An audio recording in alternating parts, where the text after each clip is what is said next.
Shalom saudara-saudara, hari ini kita berjumpa kembali dalam ibadah Minggu tanggal 30 Agustus 2020. Mari kita masuk dalam ibadah ini dengan penuh sukacita. Mazmur 57 ayat 7 sampai dengan 11 demikian. Hatiku siap, ya Allah, hatiku siap. Aku mau menyanyi, aku mau bermazmur. Bangunlah hai jiwaku, bangunlah hai gambus dan kecapi. Aku mau membangunkan fajar. Aku mau bersyukur kepadamu di antara bangsa-bangsa, ya Tuhan. Aku mau bermazmur bagimu di antara suku-suku bangsa. Sebab kasih setiamu besar sampai ke langit dan kebenaranmu sampai ke awan-awan. Tinggikanlah dirimu mengatasi langit, ya Allah. Biarlah kemuliaanmu mengatasi seluruh bumi.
Jemaat yang terkasih, mari ibadah kita pada pagi hari ini kita meteraikan dengan pengakuan demikian.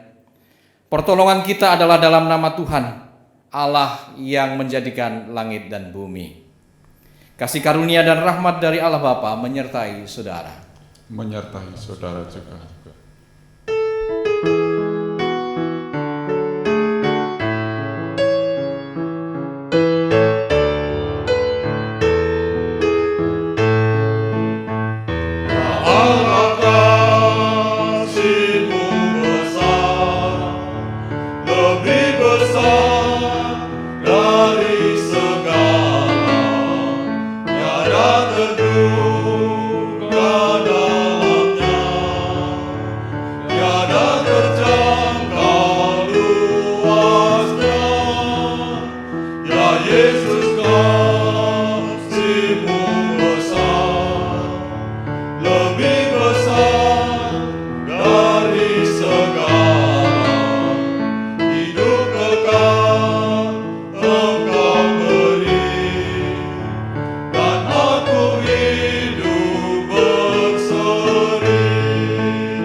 Saudara-saudara, mari kita menyiapkan hati kita untuk firman Tuhan dan mari kita berdoa.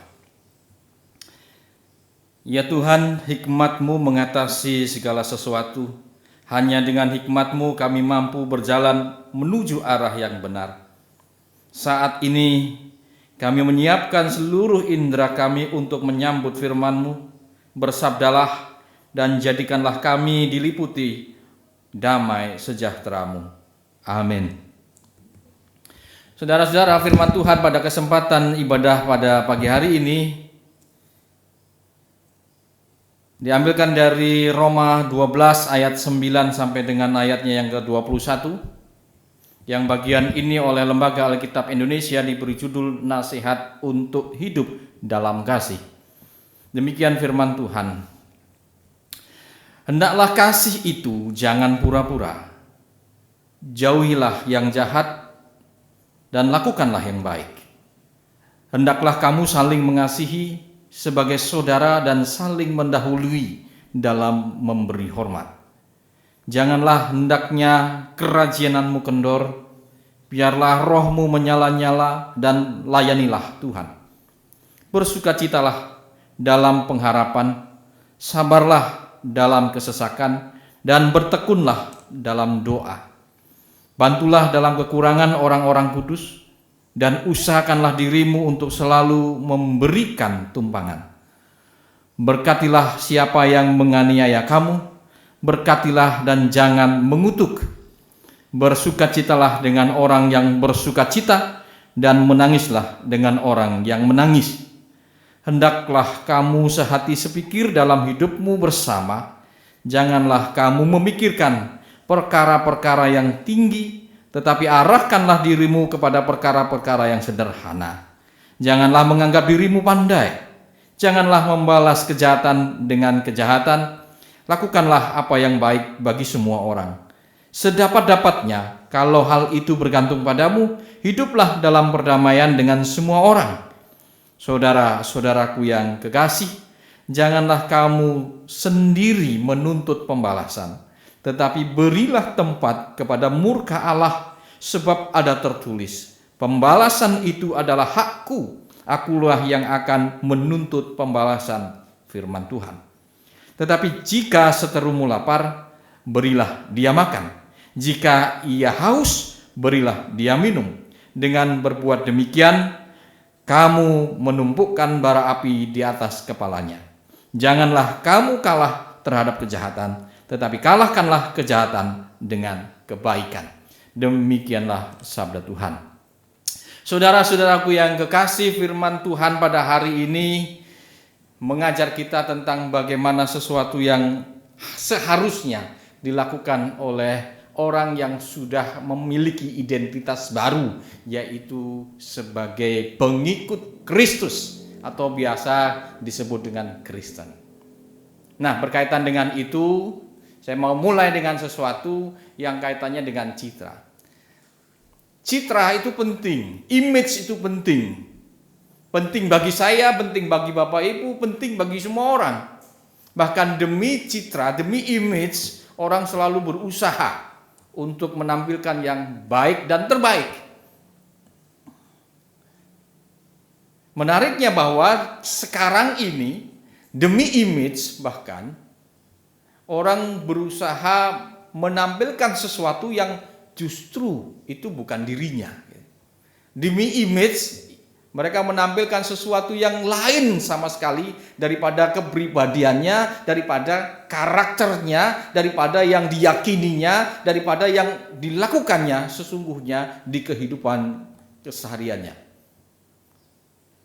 Jadi lagunya itu seperti lagunya yang mengatakan dunia ini panggung sandiwara.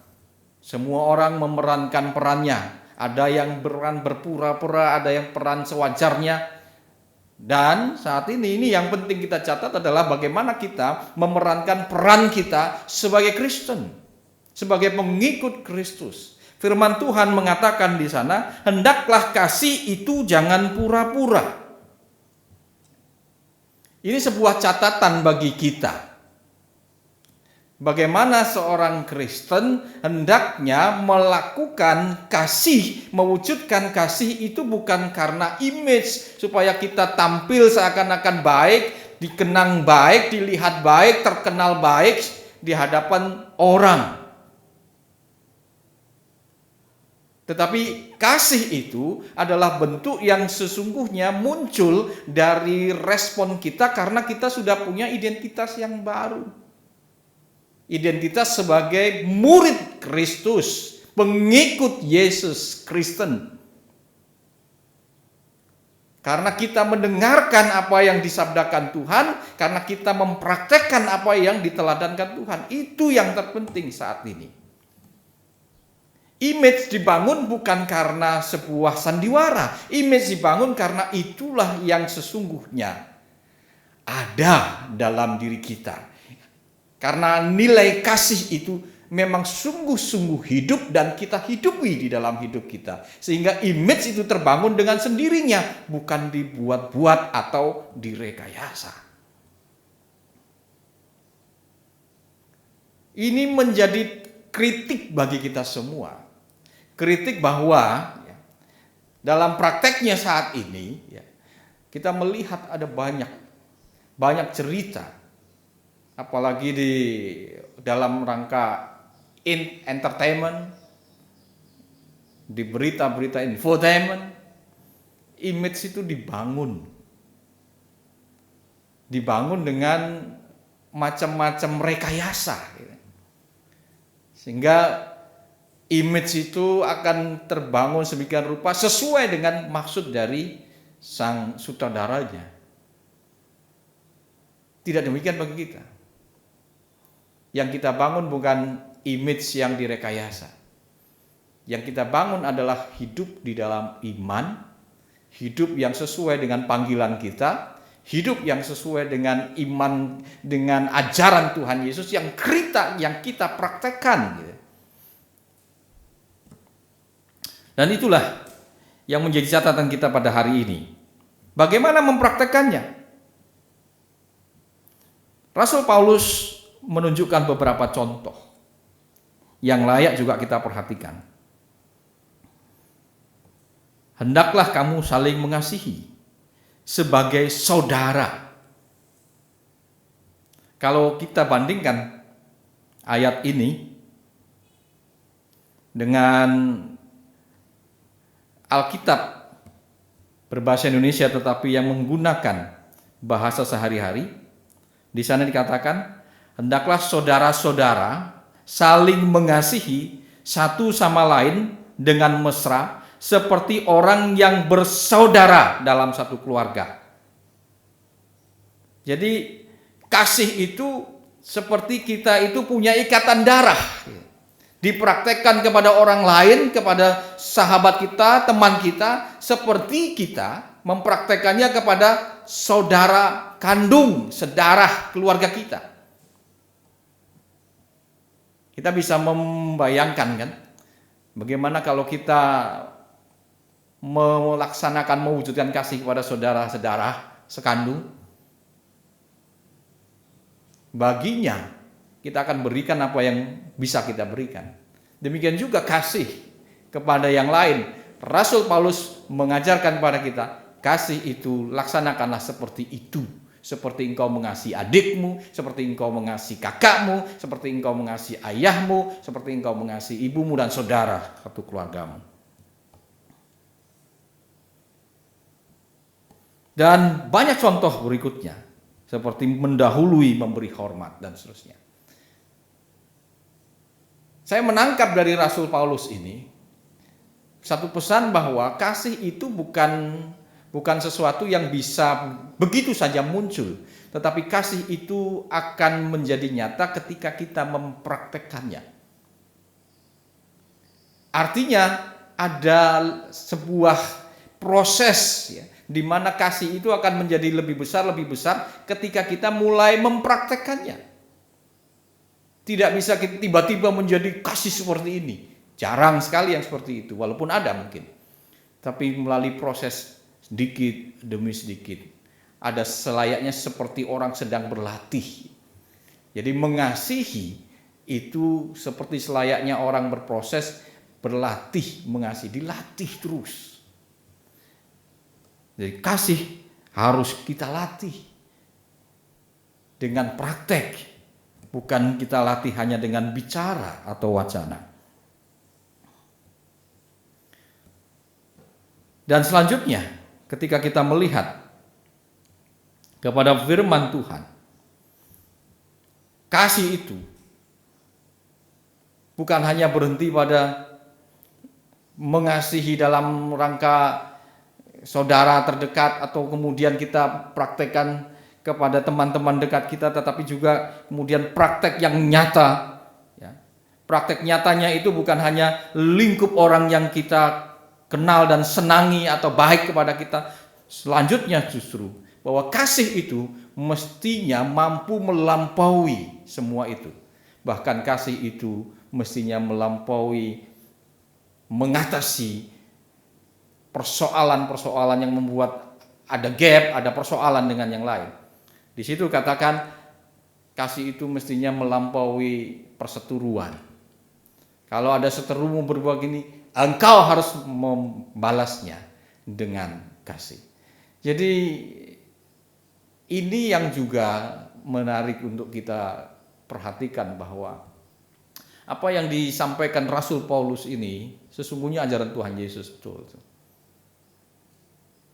Bahwa ini mengingatkan kita kepada satu bagian di Injil tentang khotbah di bukit, yang salah satunya menyebut bahwa masalah balas membalas itu tidak akan berhenti. Permusuhan tidak akan berhenti ketika orang terus membalas satu dengan yang lain. Gigi ganti gigi, nyawa ganti nyawa, gak akan berhenti. Tampar ganti tampar, tidak akan berhenti.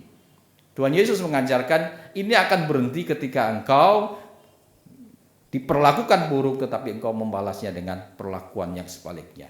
Perlakuan yang baik, perlakuan yang diwarnai oleh kasih.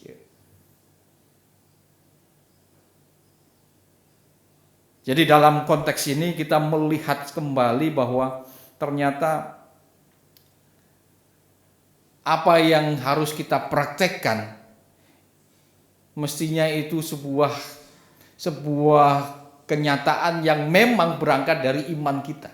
Bukan dalam rangka membangun image, bukan dalam rangka mencari keuntungan diri sendiri, tetapi memang dalam rangka kita mempraktekkan hidup yang selayaknya kita praktekkan sebagai pengikut Kristus.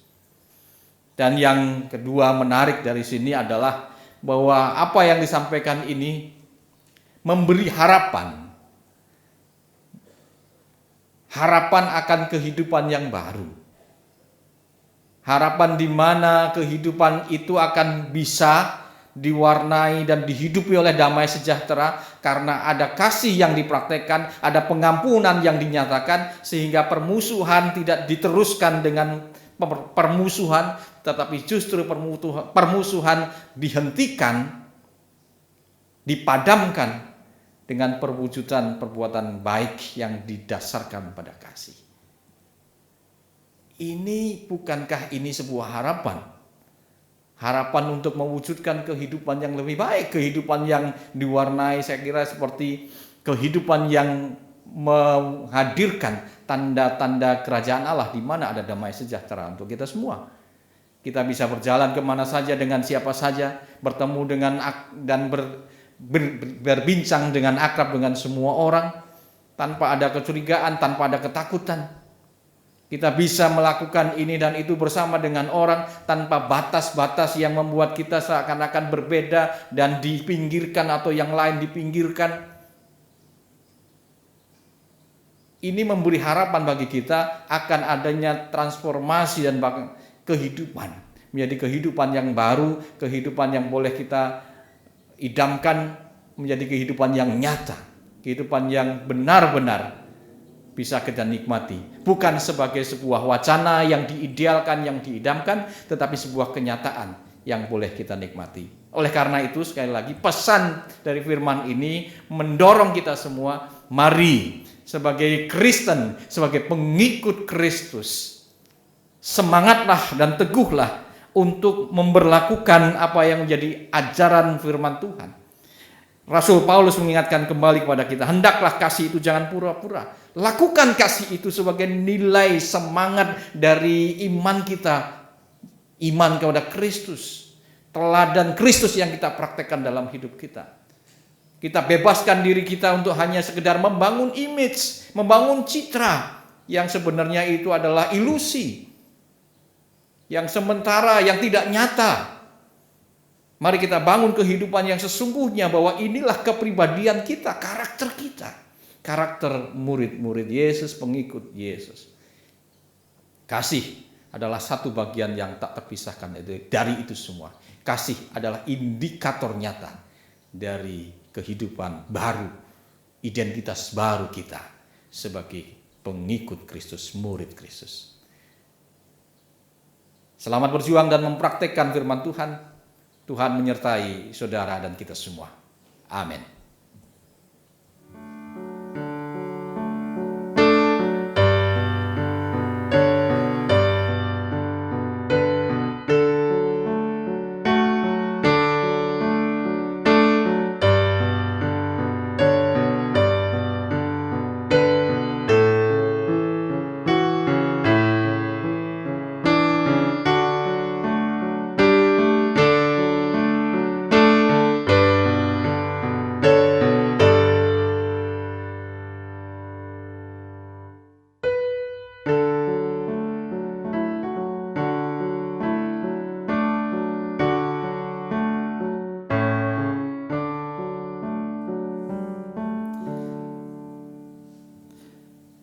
Mari Bapak Ibu Saudara-saudara, kita satukan hati kita berdoa, menyampaikan apa yang menjadi kerinduan dan hasrat kita kepada Tuhan Allah. Mari kita berdoa. Tuhan sumber berkat dan rahmat, kami mengucap syukur untuk hikmat yang telah Tuhan anugerahkan kepada kami di dalam ibadah pagi hari ini.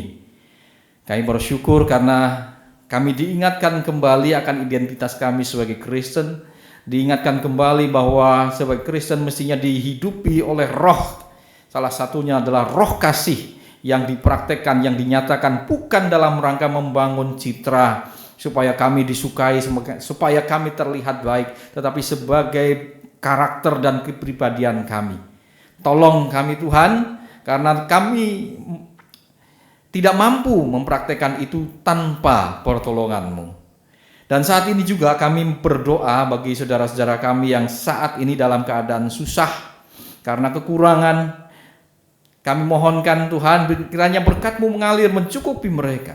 Apalagi dalam konteks pandemi COVID-19 ini, kami juga sekarang mengalami berbagai-bagai persoalan, bukan hanya soal penyakit, tetapi juga ekonomi, pekerjaan, dan lain sebagainya.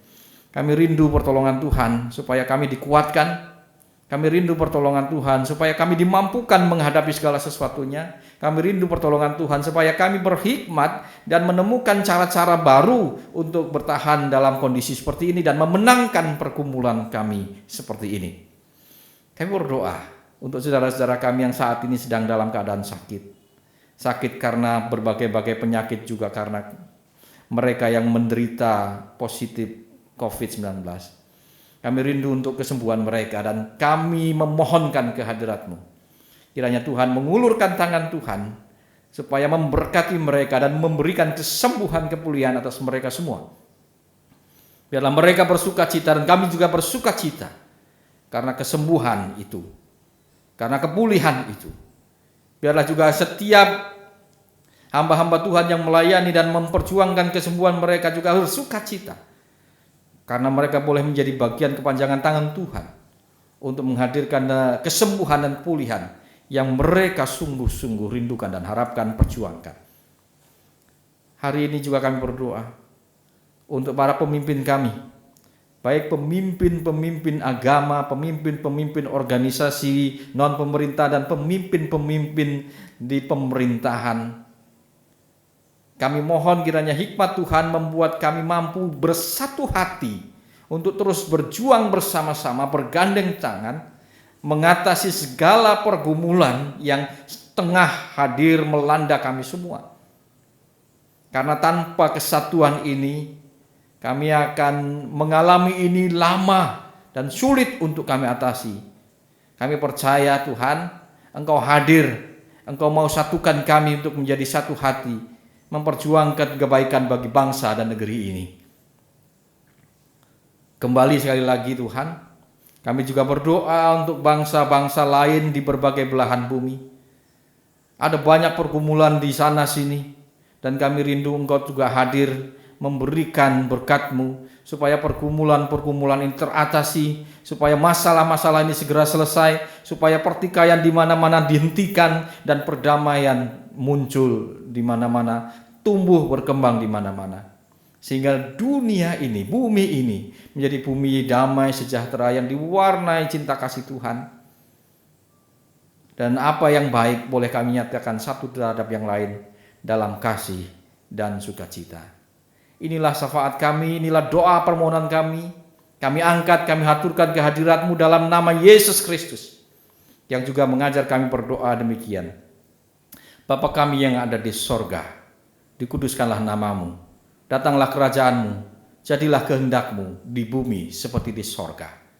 Berikanlah kami pada hari ini makanan kami yang secukupnya, dan ampunilah kami akan kesalahan kami, seperti halnya kami juga mengampuni orang yang bersalah kepada kami. Janganlah membawa kami ke dalam pencobaan, tetapi lepaskanlah kami daripada yang jahat. Karena Engkaulah yang empunya kerajaan dan kuasa dan kemuliaan sampai selama-lamanya. Amin.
Saudara-saudara, mari kita persembahkan bagi Allah yang setia memberkati kita.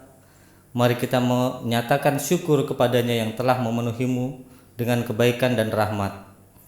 Mari kita membawa persembahan bagi Tuhan dengan mengingat nats yang pada hari ini diambil dari Mazmur 96 ayat 2 sampai dengan 5. Demikian firman Tuhan. Menyanyilah bagi Tuhan, pujilah namanya, kabarkanlah keselamatan yang daripadanya dari hari ke hari. Ceritakanlah kemuliaannya di antara bangsa-bangsa dan perbuatan-perbuatan yang ajaib di antara segala suku bangsa. Sebab Tuhan Maha besar dan terpuji sangat. Ia lebih dahsyat daripada segala Allah. Sebab segala Allah bangsa-bangsa adalah hampa, tetapi Tuhanlah yang menjadikan langit.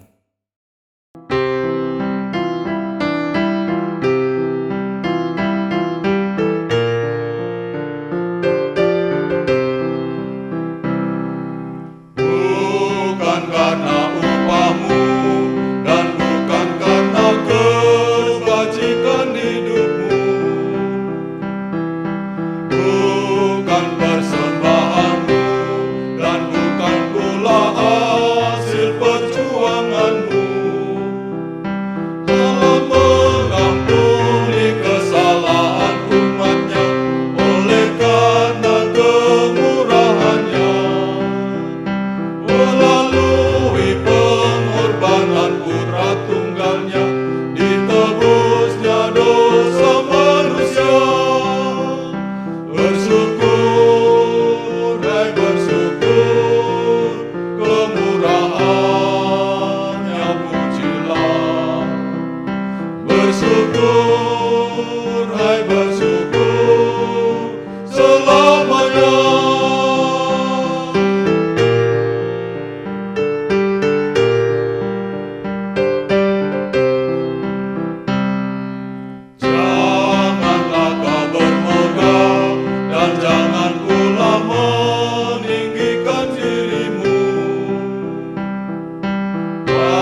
Mari kita bawa persembahan kita dalam doa. Betapa kami tidak bersyukur Engkau ya Tuhan telah dan terus melimpahi kami dengan kasih setia dan rahmat. Tak berkesudahan kebaikan-Mu untuk selama-lamanya Engkau curahkan. Hati kami bergirang memuja Engkau. Dengan sukacita kami pun mempersembahkan bagi-Mu. Kiranya Engkau berkenan menjadikan semua ini alat bagi perwujudan kehendak-Mu. Demikianlah persembahan ini kami haturkan kepada. Kembalilah ke jalan-Mu dan jadilah kuat di dalam Tuhan. Berdirilah teguh, jangan goyah, dan giatlah selalu dalam pekerjaan Tuhan. Sebab Engkau tahu bahwa dalam persekutuan dengan Tuhan, jerih payahmu tidaklah sia-sia. Pulanglah dengan berkat Tuhan. Bertolong-tolonglah untuk menghadirkan damai sejahtera Allah dalam kehidupan ini dan terimalah berkat-Nya. Tuhan memberkati engkau dan melindungi engkau. Tuhan menyinari engkau dengan wajah-Nya dan memberi engkau kasih karunia.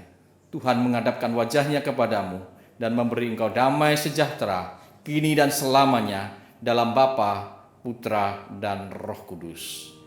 Amin.